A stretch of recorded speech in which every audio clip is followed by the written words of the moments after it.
¿Puede escucharme? Sí, yo le escucho. Buenas noches, ¿me escuchan ustedes?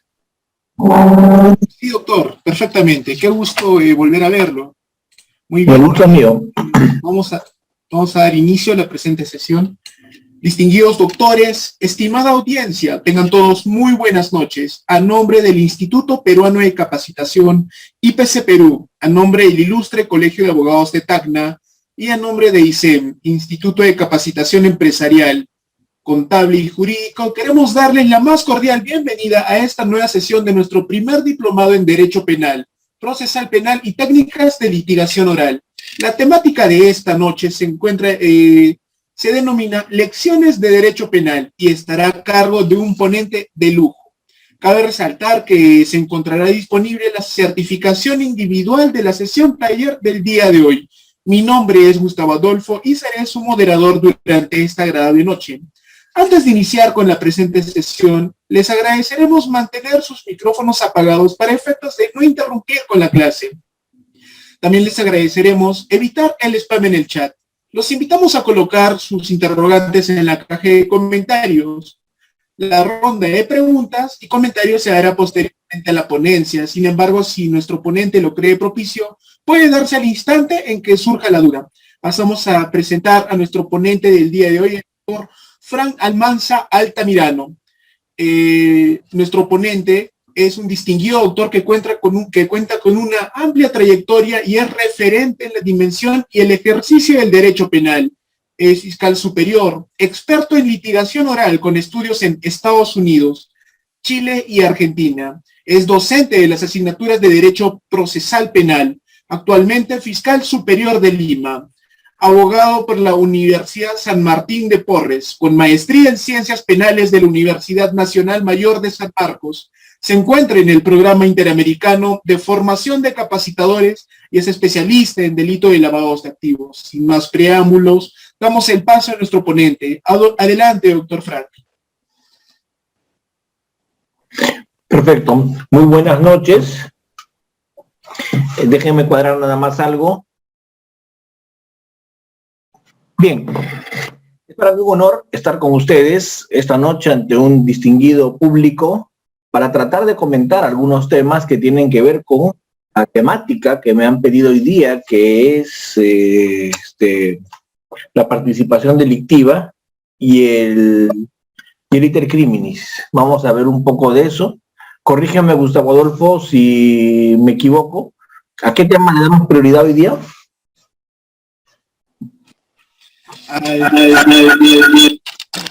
Al que usted guste, doctor Frank.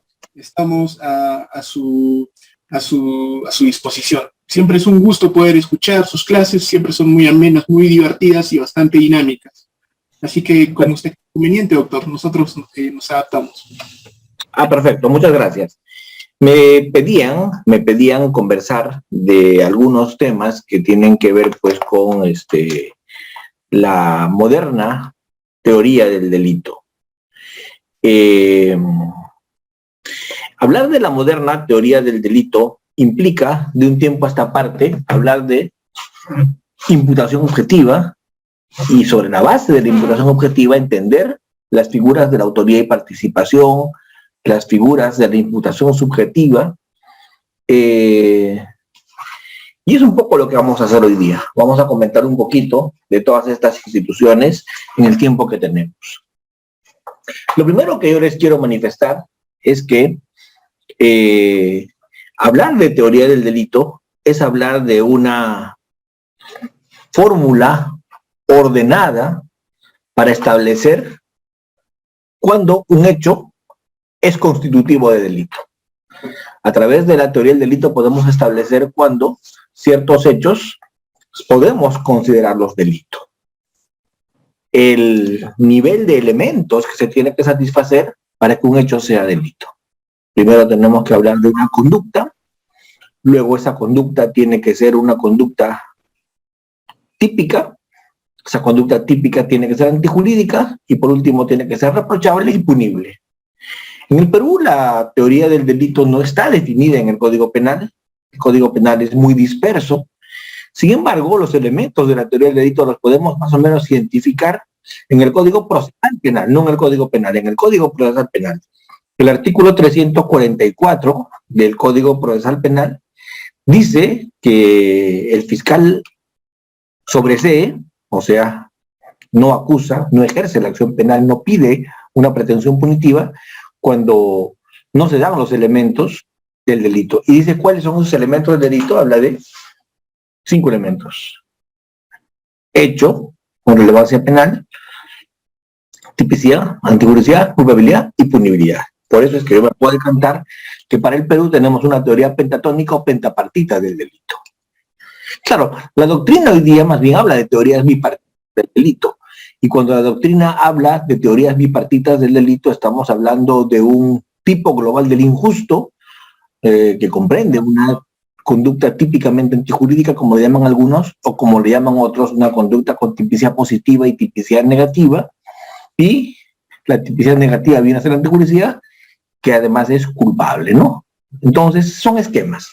Lo cierto es que cuando hablamos de delito tenemos que trabajar de una manera más o menos ordenada, de una manera más o menos secuencial, de una manera ordenada, para decir que, para evitar linchamientos, para evitar este tipo de abusos que a veces se cometen, solo se puede imputar a una persona un delito si su conducta es penalmente relevante, no está en los supuestos de ausencia de acción, hay tipicidad, hay antijuricidad y hay culpabilidad. La idea es trabajar con ese esquema. Yo podría poner delito igual, conducta más tipicidad, más antijuricidad, más culpabilidad y más punibilidad. O podría decir que la teoría del delito es un conjunto de filtros.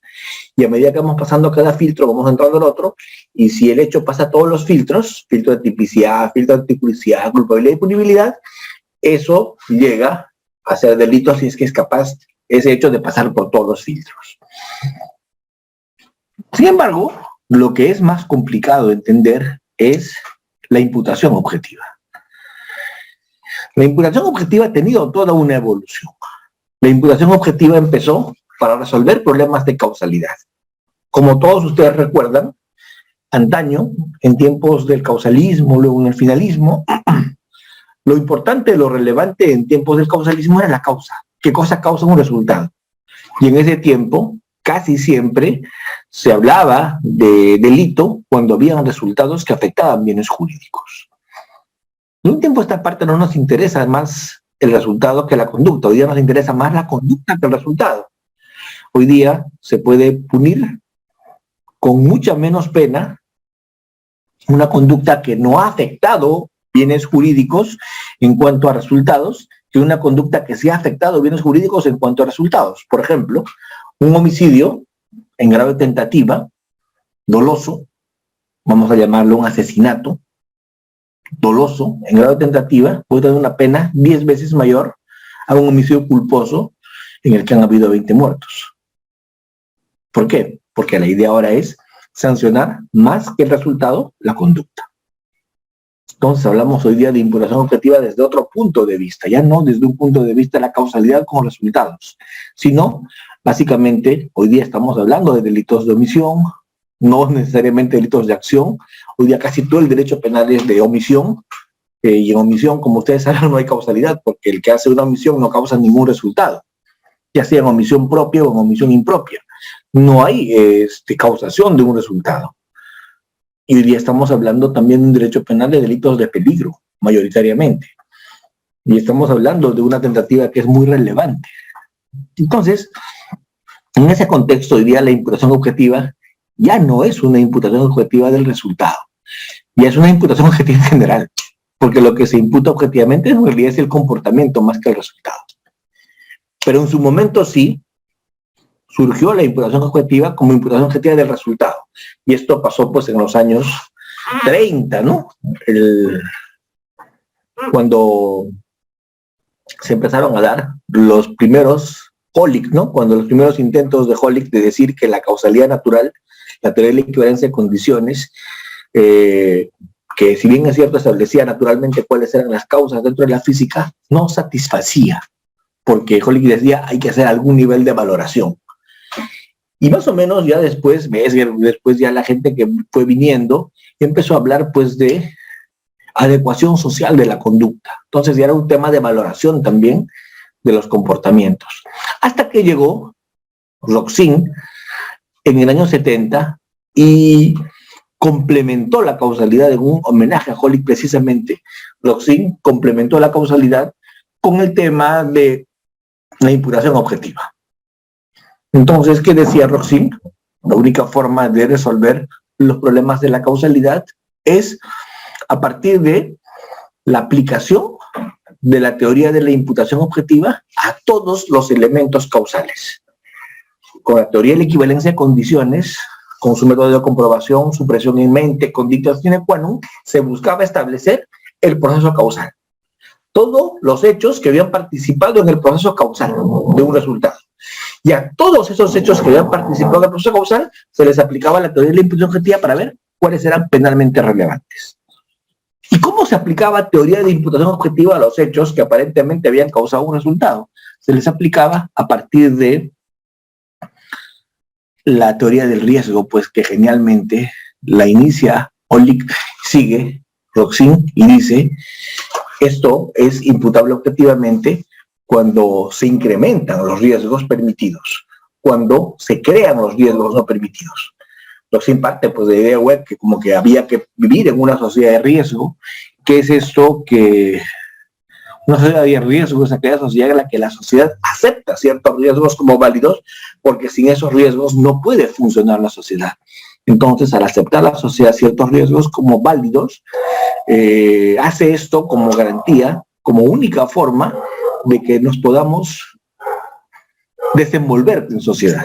Hay que aceptar riesgos de transporte, hay que aceptar riesgos de salud, internarse en hospitales, hay que aceptar una serie de riesgos, también riesgos de recreación, hay que aceptar riesgos, el consumo de alcohol, el consumo del tabaco, son riesgos, pero son riesgos, hasta los deportes, pero son riesgos permitidos.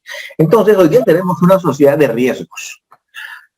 Vivimos con muchos riesgos. Todo el tiempo se producen, lamentablemente, lesiones a bienes jurídicos a partir de riesgos, pero riesgos permitidos. Entonces, cuando el resultado lesivo para el bien jurídico se produce a partir de riesgos permitidos, pues el derecho penal eso no le llama la atención, eso no me interesa. ¿Cuándo es que el derecho penal interviene? Cuando los riesgos son incrementados. El riesgo permitido se incrementa y a partir de allí tenemos un riesgo no permitido, y ese riesgo no permitido ya incluye o ya tiene un margen de análisis penal. Pongo un ejemplo.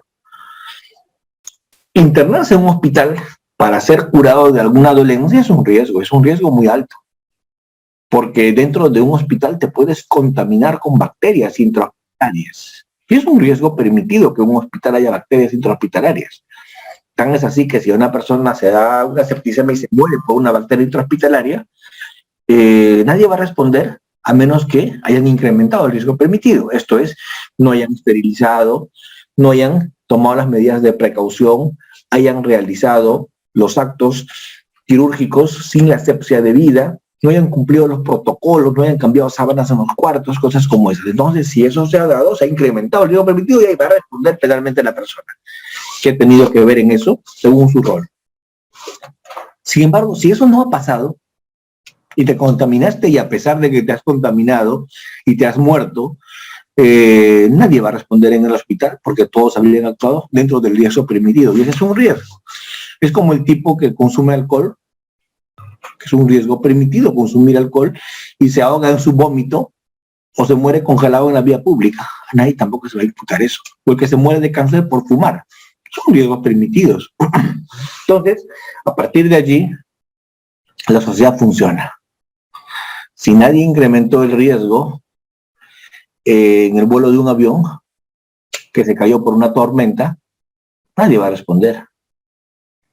Entonces, son parte de la sociedad contemporánea permitir ciertos riesgos que van a generar resultados. Pero ahí el derecho penal no va a intervenir porque estamos en el margen de los riesgos permitidos. ¿Cuándo el derecho penal va a intervenir? Cuando los riesgos se incrementan, cuando se producen incrementos del riesgo o creaciones de riesgos no permitidos. Voy a poner un ejemplo.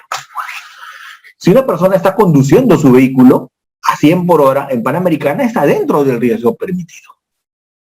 Pero si esa persona que está conduciendo su vehículo en Panamericana a más de 100 kilómetros por hora decide apretar el acelerador y empieza a avanzar a, no sé, pues, se me ocurre, 150 kilómetros por hora, ya está incrementando el riesgo permitido. Si a partir de allí se produce alguna situación, responderá penalmente, porque ha incrementado el riesgo permitido. Entonces, eso es imputación objetiva. Se imputa objetivamente cuando se incrementa el riesgo no permitido o se crea el riesgo permitido. Consumir alcohol es un riesgo permitido. Conducir un vehículo es un riesgo permitido. Pero cuando juntas los dos, estás creando un riesgo no permitido. Estás conduciendo en estabilidad y eso sí es un riesgo no permitido. Entonces ahí vas a responder si como consecuencia de ese riesgo permitido se generan peligros relevantes o se generan resultados que la ley considera típicos. Entonces, a partir de allí es que vamos a hacer este primer acercamiento al tema de la imputación objetiva que seguramente a muchos les interesa. Roxin recibe los aportes de algunos penalistas alemanes, ¿cierto? Ahí viene Pavlik, ahí viene Schunemann, ¿cierto? Pero sobre todo viene a Fringe en el año 90. Y allí empieza él a empezar a construir, a partir de las críticas que le hacen, su nueva teoría de imputación objetiva, que la empieza ya a estrenar en su libro de teoría del delito que salió en los 90s, y lo empieza a difundir a partir del año 2000. Explico esto. ¿Qué dice Fringe? Dice algo muy interesante. Él dice que la teoría de la imputación objetiva no complementa la causalidad. La teoría de la imputación objetiva no complementa la causalidad. La teoría de la imputación objetiva reemplaza la causalidad. Y a partir de la imputación objetiva se reemplaza la causalidad. Entonces ahora la relación entre conducta y resultado ya no es la causalidad, sino la imputación objetiva. Y esto funciona para delitos de acción, funciona para delitos de omisión, funciona para delitos de peligro, funciona para delitos de resultado, ¿cierto? Funciona para conductas activas y para conductas omisivas. Entonces eso es lo que realmente es relevante de un tiempo a esta parte. Entonces a partir de allí se empieza a construir el moderno derecho penal. A partir de allí. Ya con posiciones como es de la grandeza pues, que tiene Roxin. Siempre, tanto en sus teorías, él ha sistematizado, luego de haber sistematizado, ha planteado su propuesta sistematizada, le han hecho aportes y él hidalgamente ha aceptado que lo habían mejorado lo que él había pensado inicialmente. Y eso no fue una excepción en autoría de participación, no fue una excepción en autoría mediata, en aparatos avanzados de poder, no fue una excepción en imputación objetiva. En todas las figuras, Roxin, demostrando su grandeza siempre, permeable a las críticas, hizo cada vez una teoría evolucionando hasta lo que tenemos hoy día en imputación objetiva. Entonces, en suma, ¿qué podríamos decir de imputación objetiva? Hay imputación objetiva cuando se incrementa el riesgo permitido, cuando se crea un riesgo no permitido. Muy bien. Sin embargo, hay supuestos en los que Roxin mismo dice, se crea el riesgo permitido, se incrementa el riesgo no permitido, pero no se responde. ¿Y cuándo es que eso pasa? ¿Cuándo es que habiendo creado un riesgo no permitido o habiendo incrementado el riesgo permitido, se excluye la imputación objetiva? Y Roxin dice, son muchos supuestos para aplicar allí lo que él le llama las exclusiones a la imputación objetiva. Y él dice, se excluye la imputación objetiva cuando estamos hablando de un riesgo insignificante, un riesgo mínimo, ¿cierto? El funcionario público, pues, que imprime una hoja de papel para un trabajo de su universidad, ¿no? Vamos a decir que hay un peculado, ¿cierto? Son riesgos mínimos insignificantes. El principio de mínima lesividad, ¿cierto? O carácter residual o fraccional del derecho penal. Luego el tema de los riesgos socialmente adecuados. El tema de, por ejemplo, un funcionario que acepta que le inviten una gaseosa luego de haber hecho una laboral, ¿cierto? Eso no creo que sea un riesgo que socialmente no esté adecuado, son riesgos socialmente adecuados. Luego, el otro tema que tiene que ver con los aspectos de disminución del riesgo. El tipo empuja a la persona para que no le caiga la maceta en la cabeza, es el ejemplo de Roxin. La maceta está cayendo de un piso alto, un macetero está cayendo de un piso alto y el otro empuja a la persona para que no le caiga la maceta en la cabeza y lo mate. Pero como consecuencia del empujón que le dio, le fracturó el brazo. O al tipo al que le cortan unos dedos del pie porque le ha mordido una serpiente. Entonces ahí hay una disminución de un riesgo mayor. Claro, creando un riesgo menor, pero una disminución de un riesgo mayor. El otro tema del que también trabaja Roxin es el tema del ámbito de protección de la norma. Roxin dice, habría que mirar siempre qué es lo que la norma que se dio, que creó los riesgos no permitidos, quiso evitar. Por ejemplo, cuando se prohíbe a las personas ir en la tolva de los camiones, hay que saber qué se quiso evitar con eso. Siempre hay que entender cuál es el ámbito de protección de la norma. ¿Qué se quiso evitar con eso? ¿Qué se quiso proteger? Y a partir de allí, si una persona pues se asusta y por un motivo de susto salta de un vehículo que está llevando indebidamente gente en la tolva, sí, pues, pero ahí es un tema que sale del ámbito de protección de la norma, porque llevar gente en la tolva está prohibido porque se quiere evitar golpes o accidentes en choques. Se quiere evitar volcaduras con decapitaciones, o sea, se puede decapitar a una persona en una volcadura en un camión por ir en una tolva. Pero el hecho de que alguien aterrado porque vio algo que no le pareció salte de la tolva, pues no es un tema que está dentro del ámbito de protección de esa norma que prohíbe a las personas ir en la tolva del camión. Entonces, a partir de todo lo que estamos comentando y a partir de todo lo que estamos construyendo, se erige todo lo que es esta moderna teoría de la imputación objetiva. Roxin habla de todas esas exclusiones de la imputación objetiva, también habla de las conductas alternativas conforme a derecho. Por ejemplo, él dice que cuando una conducta alternativa conforme a derecho habría generado el mismo resultado, se excluye la imputación objetiva. ¿Y cuándo es que él habla de eso? Él habla de eso cuando, por ejemplo, alguien está manejando un estado de ebriedad y manejando un estado de ebriedad atropella a una persona que acaban de lanzar de uno de los puentes de la vía expresa los barristas de un equipo cerca del Estadio Nacional. Obviamente, el tipo lo atropelló conduciendo su vehículo en estado de ebriedad. Pero una conducta alternativa con arreglo de derecho, entonces un tipo manejando sobrio, sano y bueno, también lo habría atropellado. Eso quiere decir que una conducta alternativa conforme a derecho, una conducta alternativa con arreglo de derecho, también habría realizado el mismo resultado. Entonces, de eso estamos hablando cuando nos referimos a la teoría de imputación objetiva, según Roxin. Jacobs, que también complementa todo esto, Jacobs más bien habla de roles, ¿no? Jacobs, cuando erige su fundamento, Jacobs habla de una cosmovisión de Niklas Luhmann. Jacobs recoge los planteamientos del sociólogo alemán Niklas Luhmann, que Niklas Luhmann decía, una persona vive siempre en sociedad y las sociedades solo se mantienen si es que cumplen normas. Entonces Luhmann decía que hay tres conceptos que son indivisibles, hay tres conceptos que han nacido para estar juntos. El concepto persona, el concepto norma y el concepto sociedad.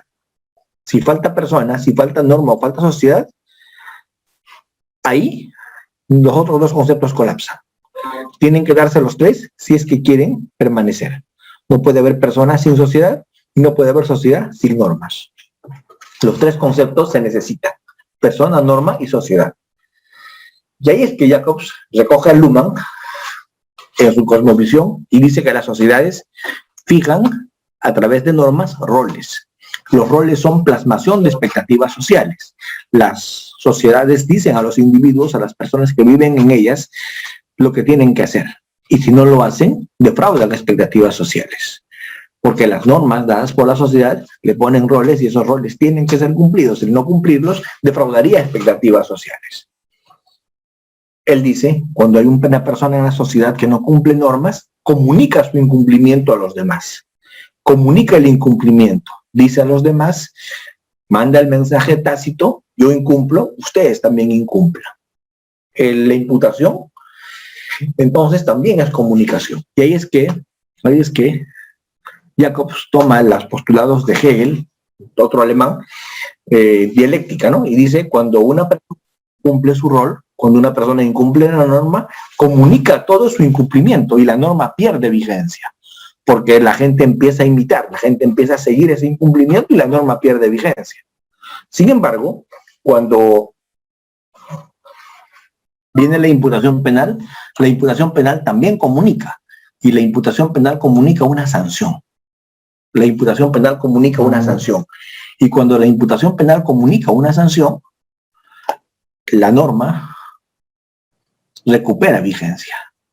Y ahí es donde utiliza Hegel con la negación de la negación, pues. Dice, el que incumple la norma, niega la norma. Viene la imputación penal que niega ese incumplimiento. Y de esa doble negación surge una afirmación que es el restablecimiento de la vigencia de la norma. Entonces el derecho penal, por eso le dicen a Jacobs que es normativista, dice, no está para proteger bienes jurídicos, porque llega cuando los bienes jurídicos ya están afectados, llega cuando los bienes jurídicos ya están lesionados. Lo que Jacobs busca es que se proteja más bien la norma, para que no pierda vigencia, para que sea respetada, para que sea cumplida, porque una sociedad es próspera, una sociedad va bien cuando las personas cumplen las normas que en ella existen. Y para eso es el derecho penal, para mantener la vigencia de las normas, para que estas normas se respeten, para que estas normas se cumplan. Así como las sociedades evolucionan, las normas deben evolucionar. Si la sociedad evoluciona, la norma evoluciona. Por eso es que también pierde vigencia una norma cuando ya no es el reflejo de lo que la sociedad quiere. Entonces, en ese contexto, es que a partir de esa cosmovisión de Luhmann, de Hegel, Jacobs arma su teoría del rol.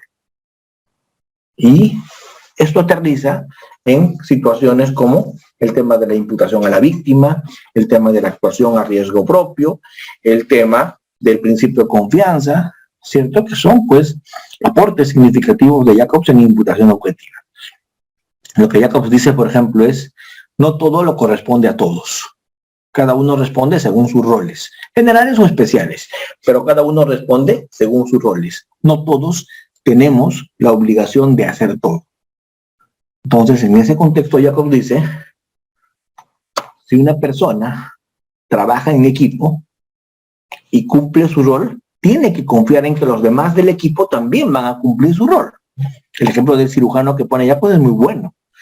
Dice que hay trabajo en equipo, hay varias personas que están trabajando en equipo, hay un cirujano que es el que corta en la sala de operaciones, hay un anestesiólogo que es el que duerme a la persona, hay un cardiólogo que es el que hace el riesgo quirúrgico, hay un instrumentalista que es el que se encarga de esterilizar todo en el quirófano. Entonces cada uno tiene un rol y cada uno cumple su rol confiando en que el otro está haciendo lo propio, porque ¿cómo es que el médico corta? Confía en el anestesiólogo, que lo ha adormecido y no le va a doler el corte. ¿Cómo es que el anestesiólogo aplica la anestesia? Porque confía en el riesgo quirúrgico, en que no le va a chocar anestesia y no se va a quedar en estado vegetativo el paciente. ¿Cómo es que el instrumentalista corta con el bisturí? Porque confía que el instrumentalista le está pasando el bisturí adecuado. Y todo es confianza en la sociedad, dice Jacobs. No se podría mover la sociedad sin el principio de confianza, porque no todo nos corresponde a todos y siempre nos movemos confiando en que los demás van a cumplir su rol.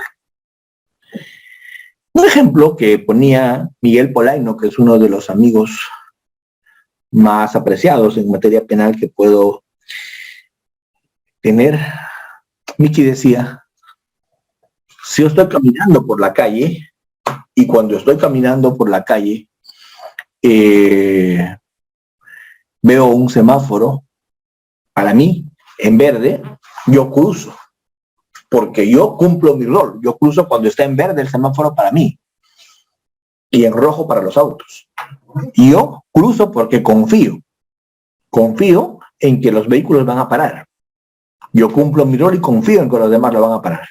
Entonces yo lo agarraba a Miki y le decía, no, Cholo, no pases, porque acá en el Perú no hay que ser tan confiados, hay que esperar por lo menos que pasen unos cuantos carros que se pasan siempre a la luz roja y a partir de ahí confía, hermano, pero no confíes tan de pronto porque vas a morir, ¿cierto? Entonces, esa es la esencia del tema del principio de confianza, ¿no? Yo confío en los demás porque yo también cumplo mis roles. En el tema del principio de confianza, no hay principio de confianza en la línea vertical. El inmediato superior no está para confiar, está para supervisar, está para controlar, está para vigilar. Hay principio de confianza en la línea horizontal. El tema de la prohibición de regreso también es muy interesante desde el planteamiento de Jacobs. Claro, ya no se usa mucho hoy día en España, por ejemplo, pero es interesante recordar. ¿Qué quiere decir la prohibición de regreso? En ese proceso causal no se puede regresar con quien ha cumplido su rol. En ese proceso causal no podemos regresar con quien ha desempeñado su rol, con el que ha tenido una conducta dentro del marco de su rol. Eso es prohibición de regreso. No lo van a imputar pues al carpintero que hizo la cama por la violación o el adulterio que se produjo en esa cama. Claro, sirvió la cama para que se cometa ese hecho, pues, pero él ha cumplido su rol de hacer la cama, ¿cierto?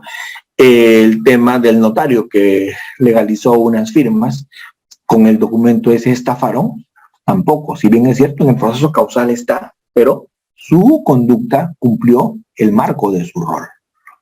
Y así, con ese principio de prohibición de regreso, Jacob dice no se puede regresar en el proceso causal donde aquellos que han cumplido su rol, donde aquellos que han desempeñado o han realizado conductas neutras, conductas desapegadas de incumplimientos de rol. Si siempre has cumplido tu rol, nada te puede pasar. Así en el proceso causal hayas estado. Si yo tengo mi tienda donde vendo pistolas, porque a eso me dedico, tengo mi armería y vendo armas, y viene alguien y me dice que quiere un arma, y yo le pregunto, acá todas mis armas matan, pero como ¿para qué quieres? Y dice, para matar a alguien que es bien grande, llévate esta pues un calibre mayor para que lo tumbes, ¿no? Porque si le llevas un chiquito y es grandazo no lo vas a tumbar y lo más probable es que él te mate a ti y se vayan juntos, así que llévate esta arma. No estoy cumpliendo mi rol, estoy explicando las bondades de las armas. Y si bien es cierto, después se establece que con el arma que yo vendí mataron al tipo, yo estoy en el proceso causal, sí, pero yo estoy en el proceso causal cumpliendo mi rol de vendedor de armas y explicando las bondades de las armas. Yo saldría de mi rol, pues me voy con el señor y le sirvo de señuelo para que el otro salga o hacemos el croquis para planificar cómo va a ser que le dé muerte. Y ese es otro tema. Ahí ya no estoy yo en mi rol, ¿no? Pero si yo me he sujetado a mi rol y he cumplido las expectativas de mi rol, no tengo por qué responder si alguien se aprovecha de mi rol. Entonces he usado mucho en temas de taxistas, en temas de empresas de transportes, que estaban transportando droga, pero pues no era su rol verificar lo que lleva el pasajero en la maleta, ¿no? Entonces no se puede regresar con el que lleva el vehículo porque él ha cumplido su rol. Y ya para ir cerrando, para dejar algunos minutos para el coloquio, un tema importante también desde el punto de vista de Jacobs, qué pena que tenga tan poco tiempo, un punto de vista importante también desde la percepción de Jacobs es lo que tiene que ver con la imputación a la víctima. Él dice, cuando una persona sufre un daño, cuando una persona sufre una lesión, una afectación a su bien jurídico protegido, y otro tercero contribuye con ello, viene ahí un problema. El tercero contribuyó con la lesión de otro del bien jurídico. El bien jurídico del otro se lesionó y el tercero contribuyó. Entonces Jacob dice, ¿qué se hace allí? ¿Qué se hace allí? Allí dice Jacobs que lamentablemente no se puede hacer más. Explico. El tercero sufre un daño. No, el tercero contribuye con el daño de la víctima. La víctima es la que sufre un daño y el tercero contribuye con el daño de la víctima. ¿Cómo así? El tipo se murió de un coma alcohólico. Se murió de un coma alcohólico porque se embriagó y le dio un coma alcohólico. ¿Pero por qué se embriagó? Porque el otro, el tercero, le apostó y le dijo, yo tomo más que tú. Y apostaron quién es el más borracho. Y uno de los dos fue la afectación del alcohol y se murió. Entonces el otro contribuyó a un daño sin duda. El otro contribuyó, el tercero contribuyó. La pregunta es, ¿se le imputa ese resultado muerte o se le imputa a la propia víctima? Y para eso Jacobs pone una formulita. Él dice, si se dan 3 presupuestos, cuando hay una contribución de tercero al cumplimiento, al daño de alguien, si se dan 3 presupuestos, se imputa a la víctima el resultado. ¿Y cuáles son los presupuestos para imputar a la víctima el resultado? Primero, que la víctima haya actuado libremente. Segundo, que el otro no sea garante del que se afecta. El tercero no tiene que ser garante del que se afecta. Y por último, que estemos en un riesgo permitido. Aunque esto último es discutible, pero no voy a entrar en esa discusión ahora. Cuando le apostó quién consume más alcohol, cuando le apostó quién tiene más capacidad de beber alcohol, ¿contribuyó con el daño? Sin duda, sin duda. ¿El alcohol es un riesgo permitido? Sí. ¿El otro bebió voluntariamente? También. ¿El que le apostó era garante del otro? No. No. Entonces, en esa medida no responde por su muerte. Pero contribuyó así, pues, pero no responde por su muerte. El que está manejando el vehículo a la velocidad permitida y de pronto el tipo se atraviesa de manera negligente por no subir al puente peatonal y se mete al carril y el otro no puede hacer nada por parar y lo atropella, ¿contribuyó con su resultado dañoso porque le atropelló con el carro? Sí. Pero el resultado se le imputa a la propia víctima. ¿Por qué? Porque el tema del conducir vehículos a esa velocidad es un riesgo permitido. Él no es garante del otro para llevarlo de la manito y no hacer que suba por el puente peatonal. Y el otro se metió a la autopista pues ejerciendo su libertad. Por lo tanto, la imputación es a la propia víctima. Entonces, con estos postulados es que Jacobs habla de imputación a la víctima, habla de prohibición de regreso, habla de principio de confianza. El tema de los riesgos también lo menciona, pero el tema de los riesgos es más sólida, la cosmovisión, el análisis de Roxin. Entonces, si alguien me dice que se mantiene Roxin o Jacobs, no, les digo, se complementan. Y tienen discrepancias, pero en temas bastante manejables. En el fondo, sus postulados son, por lo general, compatibles. Entonces, a partir de allí, yo lo que he hecho es un panorama, lo que yo he hecho es una presentación sobre el tema de la imputación objetiva, una presentación bastante resumida, una presentación que no alcanza seguramente a satisfacer estándares de por lo menos aceptable, pero yo creo que en los minutos que podemos tener para un coloquio, para una conversación, para una discusión, en los siguientes minutos podemos tal vez profundizar en alguna medida esto que ya se ha esbozado. Gustavo, muchas gracias por la invitación y ahora sí quedo a las preguntas que el respetable me pueda realizar sobre lo que hemos conversado. Muchísimas gracias, doctor, por la presente disertación. Como siempre, recalco, es un gusto poder escucharlo. Para efectos de una sesión más productiva, invitamos al público presente a realizar preguntas o comentarios respecto al tema tratado. Asimismo, les agradecemos ser breves y concisos con los mismos. Los invitamos a que puedan encender su micrófono. Adelante, por favor.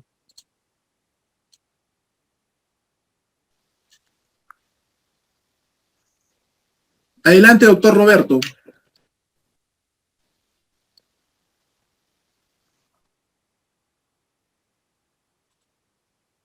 Creo que los he dormido a todos. No, doctor, ¿cómo cree? Estos temas son bastante interesantes, sumamente apasionantes. Es increíble cómo después de tantos años siguen vigentes estas teorías, se siguen complementando, ¿no? Es algo que son temas bastante extensos. Realmente, usted lo ha dicho, todo lo que se lleva en un año de estudio en la universidad en una hora, y realmente es, como dije, como comenté al inicio, es muy agradable poder escucharlo. Adelante, doctor Ibrahim. Muchas gracias. Primero saludarlo al doctor Fran Almanza, muy agradecido por su clase.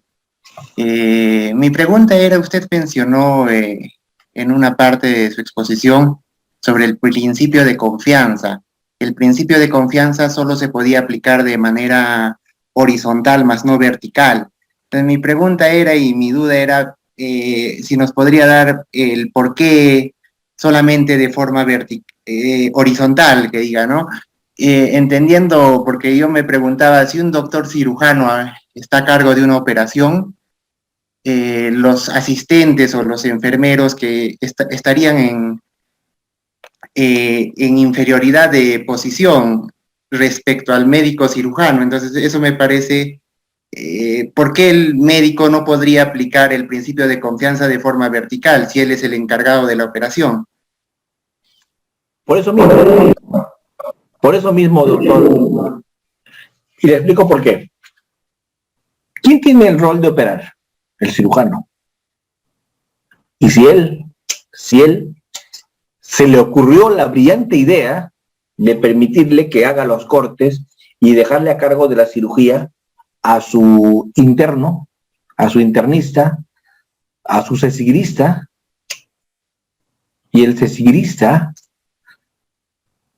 corta de más, y si el paciente se lesiona o se muere, el cirujano no podrá decir yo confié, porque el cirujano no vamos a decir, ¿quién te ha dicho que estás para confiar ahí? Es tu operación, es tu tema, tú eres el que es responsable del quirófano. Si tú delegaste lo que era tu función, en el interno tú respondes. Entonces eso es, él me puede decir yo confío en mi internista, no señor, porque tú le has delegado tu responsabilidad. Y con esa misma lógica nos vamos a los alcaldes. Con esa misma lógica nos vamos a los presidentes del gobierno regional, que pareciera haber encontrado ellos la fórmula mágica de delegar todas sus funciones fundamentales para las que le hemos elegido en funcionarios de mando medio. Claro, ellos son tan corruptos como el que delega. Sin embargo, cuando hay corrupción, al que ha delegado, le dicen simplemente, oiga usted, yo te delegué. Y como yo te delegué, no tengo por qué responder. Entonces, no, si ya la Suprema se ha pronunciado más de una vez en temas privados, en temas públicos, ha dicho, si tú delegas lo que es tu rol, el delegar lo que es tu rol no te exonera de responsabilidad, porque cuando tú delegas no estás para confiar en el que has delegado, tú estás para supervisar, para verificar. Por eso es que la línea vertical es bien discutible el principio de confianza. El principio de confianza se aplica sin ninguna duda en la línea horizontal.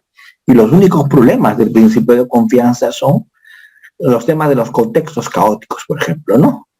Vamos a poner el ejemplo del cirujano que está por operar y llega el anestesiólogo en completo estado de ebriedad. El cirujano ya no puede confiar allí, porque es más que evidente que el otro no está cumpliendo su rol. Entonces, allí estamos hablando, pues, de un tema de imposibilidad de confiar. ¿Cómo confío? No puedo confiar, porque estoy viendo al cirujano confiando en un anestesiólogo que está en completo estado de ebriedad. Entonces ahí el anestesiólogo no puede confiar, ya no le toca confiar. Esos son contextos caóticos. Entonces, eso, en alguna medida, doctor, tal vez siendo presuntuoso, le responde su pregunta o no. Sí, doctor. Y mi pregunta sería, lo mismo ocurre, digamos, con los asistentes en función fiscal respecto al fiscal, porque se ve, bueno, yo he visto que en provincia, por lo menos, varios asistentes hacen los requerimientos, fundamentan los requerimientos. En ese caso, ¿tampoco se podría? No, es que eso sí es distinto, porque el asistente tiene algunos supuestos allí que son lo que es propio de su función. Al asistente yo no le voy a delegar ir a una audiencia de prisión preventiva. Al asistente yo no le voy a delegar una decisión. Ahí yo no puedo confiar. Ahí yo tengo que tomar la decisión. Lo que yo le puedo decir al asistente y exigirle que haga y confiar en el asistente es respecto a lo que es su rol. Y el asistente me da cuenta y el asistente me da razón de lo que hace. Y ese sí es su rol del asistente.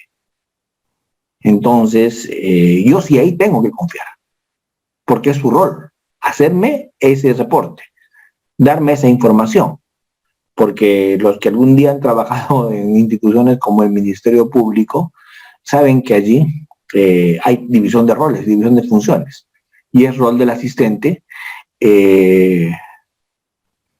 todo lo que su ley orgánica le dice que tiene que tener. Igual que el secretario del juzgado, él da fe de lo que le da cuenta al juez. Pues es dando cuenta, ¿cierto? Lo mismo en la sala de operaciones. Imagínense que el cirujano tenga que verificar el trabajo del instrumentalista. El cirujano pide bisturí 9. Te pasan el bisturí 9 y corta. Si ese bisturí no está esterilizado, por más que sea un auxiliar de enfermería o un enfermero entre el instrumentalista y el médico, sea un cirujano, uno en el hospital, por más que sea jerárquicamente muy superior, él en ese momento está confiando, porque su rol no es esterilizar bisturís, ¿cierto? Igual en el tema de la fiscalía. Cuando el secretario le da cuenta de los actuados, de algunas cosas, el fiscal tiene que confiar, porque lo otro, ¿qué significaría? Lo otro significaría, pues, que el fiscal tenga que revisar hoja por hoja, entonces uno de los dos está sobrando. Si los dos van a hacer el mismo trabajo, o está sobrando el asistente, o está sobrando el fiscal, ¿cierto? No sé si me entiende, doctor. O no sé Sí, si doctor. me va a entender. Sí, doctor, muchas gracias, también muy amable por su respuesta. No, recurrencia. Gracias a usted por la pregunta y por la participación.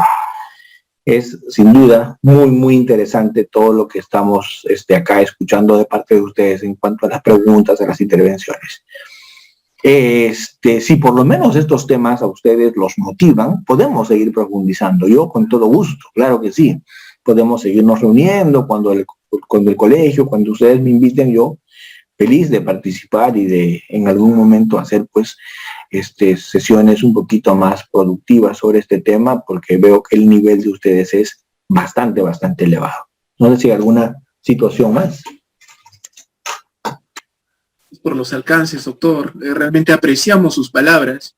Nos da todavía tiempo para una pregunta y una intervención más de alguien de nuestro público. Los invitamos a que puedan realizar sus preguntas o comentarios respecto al tema tratado. Adelante, doctores.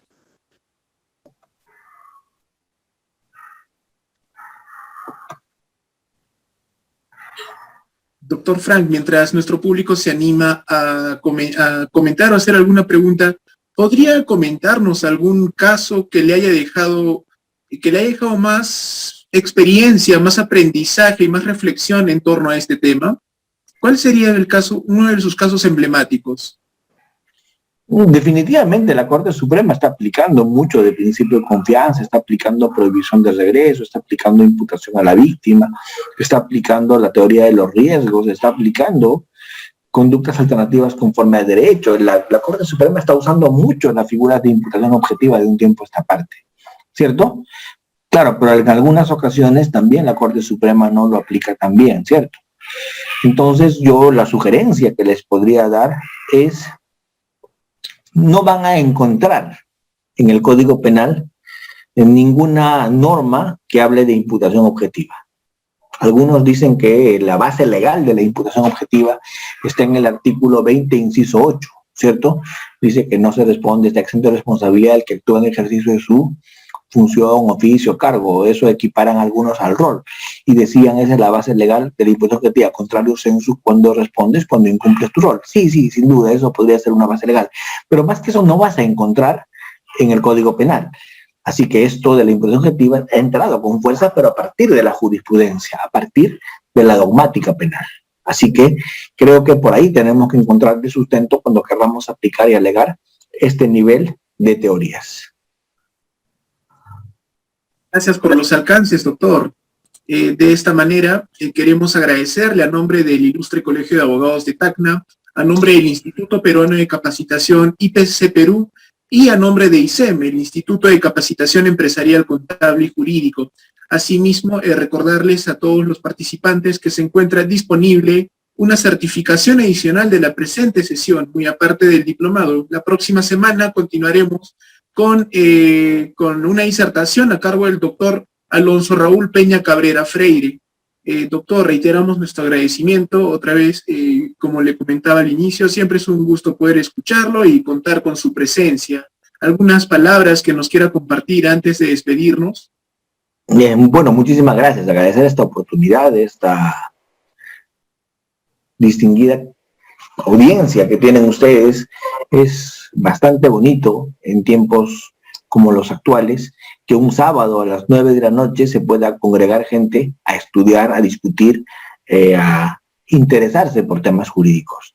Eso creo que enaltece a todos ustedes y a las personas que nos dedicamos a esta actividad de la, entre comillas, yo no soy docente, yo soy un facilitador, pero los que nos encargamos de esto, de facilitar o poner al alcance de las personas algún nivel de información, nos llena de alegría ver que un día sábado, una noche, habiendo cosas tan interesantes que hacer, las personas están abocadas a su preparación, a su formación jurídica. Eso es muy, muy importante, muy loable, muy rescatable. Los saludo. Gracias. Gracias por sus palabras, doctor. De esta manera, estamos culminando con la presente sesión del día de hoy. Los esperamos el próximo sábado a las 7 de la noche. Con esto estamos concluyendo. Muchas gracias. Hasta pronto. Felicidades. Tengan un buen fin de semana.